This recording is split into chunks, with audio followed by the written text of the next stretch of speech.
یہ واقعہ پاکستان بننے سے پہلے کا ہے، جو ہمارے دادا جان نے ہمیں سنایا تھا۔ آئیے انہی کی زبانی سنتے ہیں۔ ہمارے ایک رشتہ دار پرانی دہلی میں رہتے تھے۔ ان کا گھر کافی قدیم تھا۔ اس گھر کا تہہ خانہ کچھ پراسرار سا تھا۔ کہا جاتا تھا کہ یہ تہہ خانہ بھاری ہے۔ ایک رات اچانک سے تہہ خانے سے مجھے باہر نکالو کی پراسرار آوازیں آنا شروع ہو گئیں۔ گھر کے افراد یہ آوازیں سن کر خوف سے سہم گئے۔ شروع میں یہ آوازیں بہت کم اور آہستہ آہستہ آتی تھیں، لیکن پھر ان آوازوں کی شدت میں اضافہ ہوتا چلا گیا۔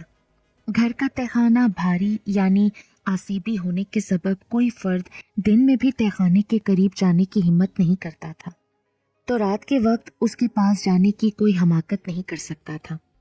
جب روز روز کی یہ خوفناک آوازیں برداشت سے باہر ہو گئیں، تو پھر انہوں نے کسی عامل کامل کی تلاش شروع کی۔ کسی جاننے والے کے توسط سے وہ ایک پہنچے ہوئے ملنگ کے پاس پہنچے۔ بظاہر ملنگ نظر آنے والا ایک پہنچا ہوا بزرگ تھا، جو روحانی علم پر مہارت رکھتا تھا۔ بہت منت سماجت کے بعد وہ اس ملنگ کو اپنے گھر لانے میں کامیاب ہوئے۔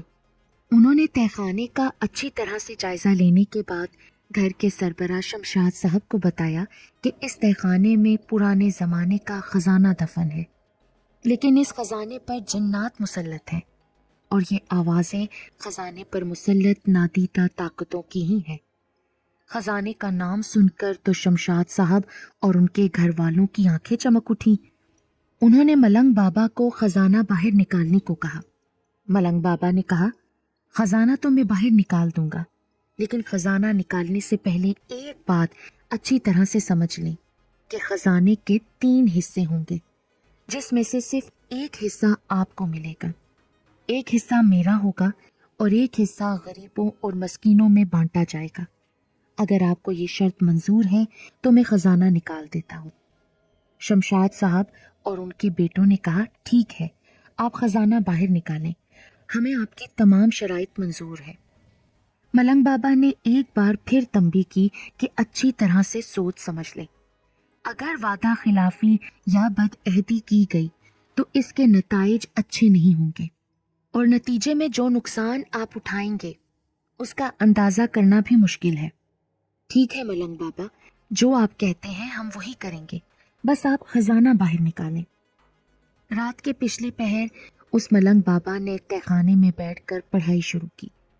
اس دوران تہہ خانے کے قریب کسی کو آنے کی اجازت نہیں دی گئی۔ ملنگ بابا نے صبح فجر کی اذانوں تک پڑھائی جاری رکھی اور بڑی جدوجہد کے بعد خزانہ باہر نکال لیا۔ جواہرات، قیمتی پتھر، ہیروں کے ہار، زیورات اور سونے چاندی کی اشرفیاں دیکھ کر سب کی نگاہیں خیرہ ہو گئیں۔ اتنا بڑا خزانہ ان کی 7 پشتوں نے بھی نہیں دیکھا ہوگا۔ تھوڑی دیر بعد جب ان کے کچھ اوزان بحال ہوئے تو انہوں نے ملنگ بابا کو کچھ اشرفیاں اور چند ہار دے کر فارغ کرنا چاہا۔ ملنگ بابا نے کہا، آپ لوگ یہ کیا کر رہے ہیں؟ میں نے پہلے ہی کہا تھا کہ بدعہدی کے نتائج سنگین ہو سکتے ہیں۔ ارے بھائی، اتنا مال زندگی میں کبھی دیکھا ہے کیا؟ چل یہ اور لے لے۔ شمشاد صاحب نے خزانے کے ڈھیر سے کچھ اور جواہرات اس کی جھولی میں ڈال دیے۔ ملنگ بابا نے وہ تمام جواہرات وہیں پھینکے اور کہا، مجھے ان میں سے کچھ نہیں چاہیے۔ ارے کیا پگلا گیا ہے جو اتنے قیمتی خزانے پر ٹھوکر مار رہا ہے؟ شمشاد صاحب نے اسے روکنا چاہا، لیکن اس نے پلٹ کر بھی نہیں دیکھا۔ ملنگ بابا کے جانے کے کچھ دیر بعد شمشاد صاحب کے بڑے بیٹے کی طبیعت اچانک خراب ہو گئی۔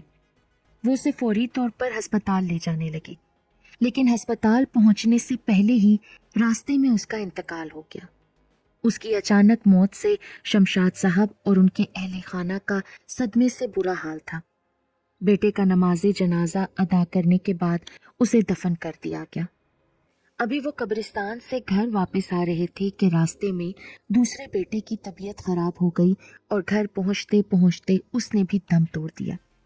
شمشاد صاحب اور ان کے گھر والے تو نیم پاگل سے ہو گئے۔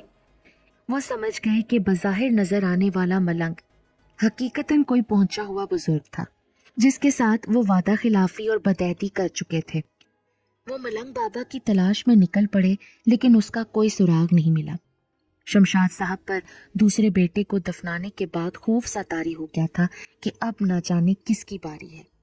وہ انہی سوچوں میں گم تھے کہ ان کے تیسرے نمبر کا بیٹا چلتے چلتے ایسا گرا کہ اسے دوبارہ اٹھنا نصیب نہیں ہوا۔ اب تو شمشاد صاحب اور ان کے بقیہ بیٹے دھاڑے مار مار کر رونے لگے اور خزانے پر مسلط جنات سے معافیاں مانگنے لگے، لیکن بدعہدی کی سزائیں بڑی کٹھن ہوتی ہیں۔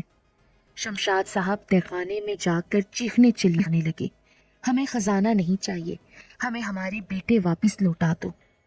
اس چیخو پکار کا الٹا اثر ہوا، ان کے 3 اور بیٹے بھی یکے بعد دیگرے دنیا سے رخصت ہوتے گئے۔ صبح کا سورج طلوع ہونے سے قبل ان کے 7 بیٹے تھے، مگر مقام عبرت دیکھیے کہ شام کا سورج غروب ہونے تک 6 بیٹے سپرد خاک ہو چکے تھے۔ اب وہ خزانے کے پاس لیٹے اپنے آخری بیٹے اور موت کا انتظار کرنے لگے۔ اسی اثنا میں دروازے پر دستک ہوئی۔ انہوں نے دروازہ کھولا تو سامنے ملنگ بابا کو دیکھ کر ان کے پیروں میں لپٹ کر معافیاں مانگنے لگے۔ ملنگ بابا نے کہا، شمشاد صاحب، یہ سب آپ کا کیا دھرا ہے، بدعہدی کی بدولت آپ کو عبرت ناک سزا ملی۔ ملنگ بابا، مجھے اپنی جان کی پرواہ نہیں، آپ بس میرے اس آخری بیٹے کو بچا لیں تاکہ میرے خاندان کا نام تو باقی رہے۔ شمشاد صاحب نے گڑ گڑا کر ملنگ بابا سے درخواست کی، اچھا میں کوشش کرتا ہوں کہ خزانہ جنات کو واپس لوٹا کر تمہاری اور تمہارے بیٹی کی زندگی بچا سکوں۔ اس کے بعد ملنگ بابا تہخانے میں چلے گئے۔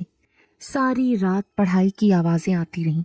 آخر فجر کی نماز سے قبل ملنگ بابا تہخانے سے باہر نکلے اور کہا، بڑی مشکل سے تم دونوں کی خزانے کے جنات نے جان بخشی کی ہے، مگر ان جنات کی ایک شرط ہے، تمہیں یہ گھر فوری طور پر خالی کرنا ہوگا۔ شمشاد صاحب روتے ہوئے ملنگ بابا کے گلے لگ گئے اور بیٹے کے کندھے کا سہارا لیتے ہوئے گھر سے باہر نکل گئے۔